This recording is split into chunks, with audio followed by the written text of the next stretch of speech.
Hello, this is Mr. Maximus Film, and today I am starting my review of the Pink Floyd discography, starting at Piper in 1967 and ending at The Division Bell. And of course, we're starting with Piper, the Piper at the Gates of Dawn, the only album to fully feature the lead frontman of Syd Barrett. He is really the only writer that has on this album that has a huge creative influence. He's the lead singer and lyricist and guitarist on this album, so he's sort of Pink Floyd at this time, which one's Pink Syd Barrett is. This would later be taken over by Roger Waters later, but at this point Syd Barrett is in complete control. It's 1967, it's the height of psychedelia, and Pink Floyd, what they did is, compared to other psychedelic albums that came at this time, like Surrealistic Pillow by Jefferson Airplane, Big Brother and the Holding Company, Cheap Thrills, and Sgt. Pepper's Lonely Hearts Club Band, Pink Floyd has their own. So they're not the San Francisco psychedelic. They're not the Beatles sort of pop psychedelic. They're their own sort of brand of psychedelic, which later be named as space rock. Pink Floyd sort of invented space rock with Piper at the Gates of Dawn because of their whole take on psychedelia. They mix avant-garde and psychedelic into one force, and that's very evident in this album. What this album does, it sort of has two sides to it. There's a side that's very spacey and very freak-out, sort of just goes on instrumental freak-outs, and the other side of the album is very acoustic and very dreamy sort of ballads and ramblings of Syd Barrett, which is obviously studio-based sort of music. So instead of going through announcement little thing that I'm throwing in here is, instead of like my last two reviews, I went through track listings and sort of went through, oh, this track's about this track's about that. With from here on, I'm going to sort of take the album as a package and review it, which I think is a much better way of reviewing albums. So, especially with the Pink Floyd discography, since each of their albums is sort of like a package. Just a whole composition of music. So anyway, with this package, Piper at the Gates of Dawn, as I said, there's spacier moments, there's more acoustic moments. But overlaid of all the music, those are the musical aspects. The lyrics on this album written by Syd Barrett are more whimsical, more childish, and more fantasized than Roger Waters' later lyrics when he sort of takes over the band after Syd Barrett went crazy after too much acid trips on this album. The lyrics are more grounded in fantasies and childish stories like gnomes and scarecrows. And that's another thing that Pink Floyd does that's different than most psychedelic bands. They sort of don't ground it in reality whatsoever. There's no really song that's about like modern life issues on this album. It's all about gnomes and scarecrows and space, and completely different than what Dark Side of the Moon is talking about. But that's for a later time.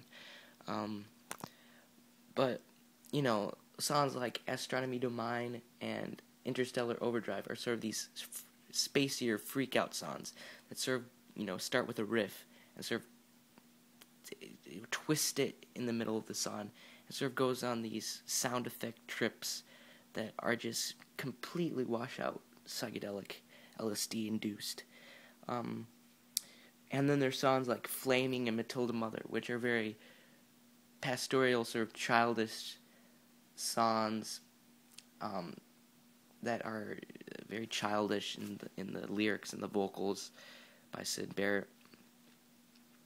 And here you kind of get a taste of what Pink Floyd is going to do in the future. Roger Waters has his first composition here, and Roger Waters has a very depressing composition here. I mean, the Take Up Thy Stethoscope and Walk. The lyrics are very, I'm sick in bed, woe is me.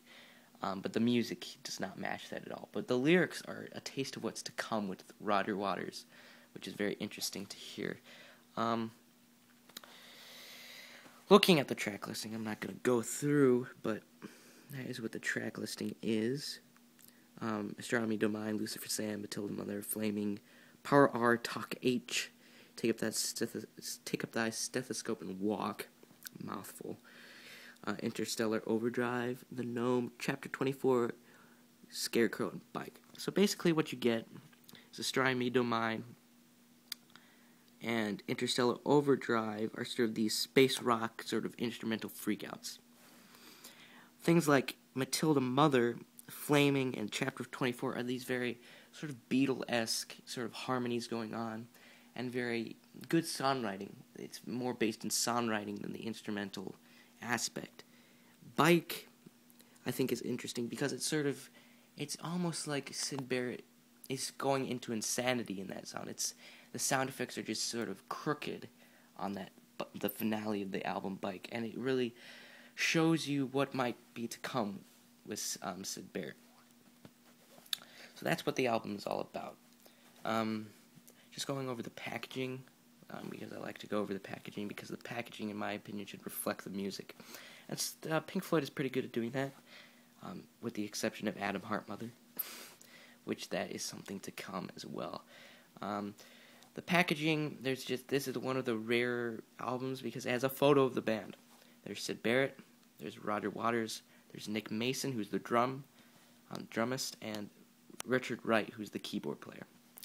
Roger Waters is the bassist, and of course Syd Barrett is the lead vocalist and guitar player. And it's, the psychedelic collage of them, and it only says Pink Floyd, EMI. On the back, get in there, CD. On the back, it has a little sketch that Syd Barrett drew of all these hands and feet. Piper at the Gates of Dawn, the band. It's one of their more conventional album packaging. And my version is the Oh By The Way version, so it's the actual packaging that they intended.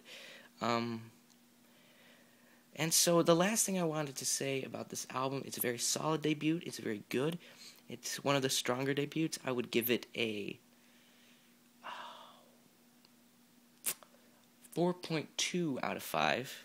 I like to use the points. I should have done a 10-point system, but whatever. 4.2 out of 5. Just because it can get, especially with Interstellar Overdrive, it can get a little, if you're not on drugs, kind of rambly in some places. That's not a big deal. Still a very solid album. And with Syd Barrett, his guitar playing on this album is the last thing I would like to bring up.